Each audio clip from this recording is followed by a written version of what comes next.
Presiden Turki Recep Tayyip Erdogan menuntut Israel agar menghentikan serangan ke jalur Gaza yang telah berlangsung sejak 7 Oktober 2023 lalu. Erdogan menegaskan Israel harus keluar dari kegilaan dan menghentikan peperangan. Diketahui Israel sendiri meluncurkan operasi pengeboman intensif ke jalur Gaza pada Jumat 27 Oktober 2023 malam hingga Sabtu 28 Oktober 2023 pagi waktu setempat.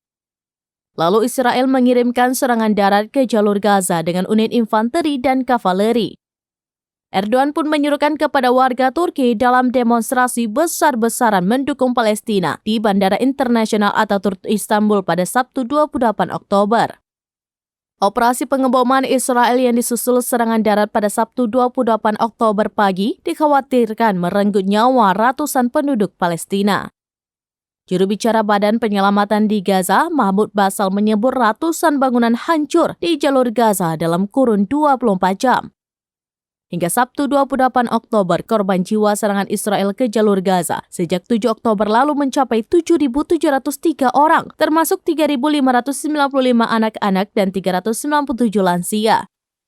Serangan Israel juga melukai sekitar 19.734 korban.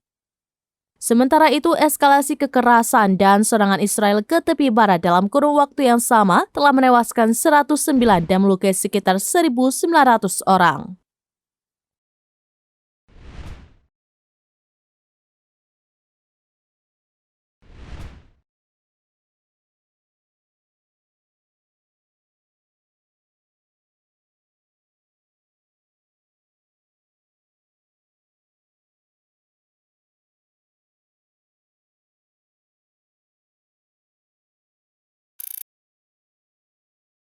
Download Tribun X sekarang, menghadirkan lokal menjadi Indonesia.